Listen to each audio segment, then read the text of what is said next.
everyone, my name is Kelvin Teh. I'm a student from University Tun Hussein.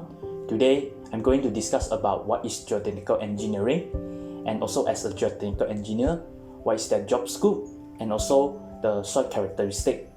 To give you guys a basic concept before I proceed to my testing procedure to determine what is the property of the soil. Without further ado, I would like to proceed now. Soil is a very complex material which is variable in grain size, strength, behavior, and cementations. In the soil, there are a lot of microorganisms such as bacteria, fungi, insects, and earthworms and so on to help to break down the soil and also the nutrients so that the plant can acquire adequate amount of the nutrients. Because of all of these factors, it renders the task of geotechnical engineer amongst the most challenging tasks in civil engineering. In engineering, geotechnical engineering is the branch of civil engineering in the relationship between humans and earth.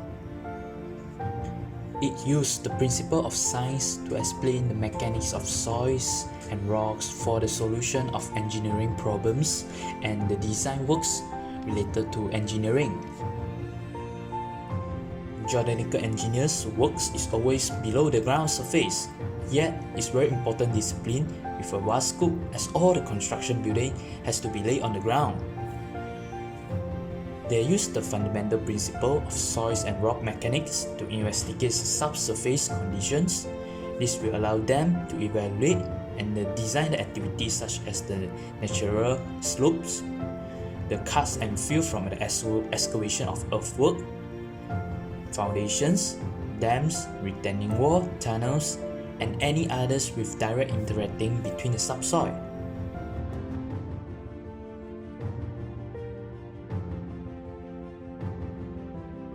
Hi guys, today I will show you how to determine the property of the soils, and here is my housing area, and I choose this area as my experiment in this video. Without further ado, let's go. The first thing that we need to do is to determine whether the area is in dry condition or moisture condition.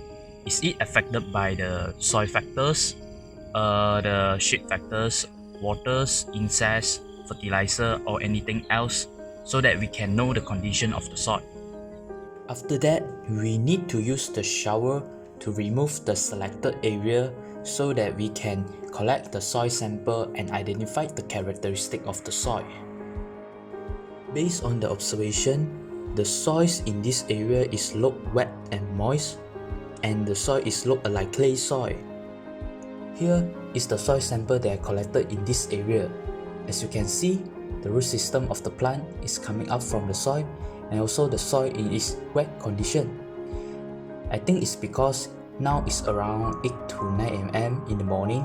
That's why the soil is in wet condition. The soil is made with the composition of silt and also the clay.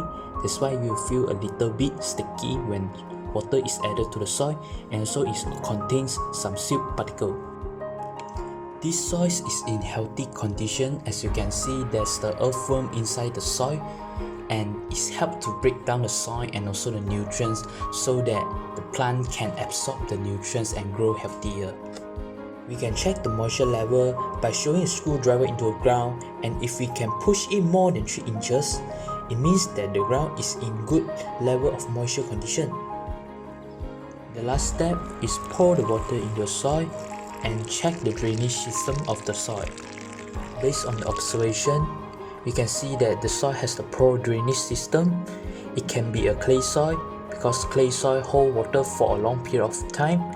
It takes more water to be put on the surface in order to wet down deeper, hence nutrients will stay in the soil for a longer period of time. We no need fertilize and water as often, as moisture stay in the soil for a longer period of the time.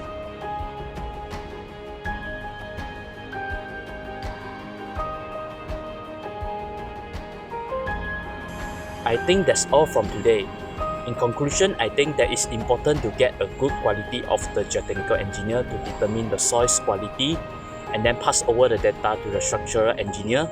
Structural engineer will go over all the data, and then before a foundation is built that suits for your home. because we need a foundation system that will last forever for 80 to 100 years and not like 15 to 20 years after the home is built and it will fall down, because we need something that will last longer for our grandkids in the future. That's all from today. Bye.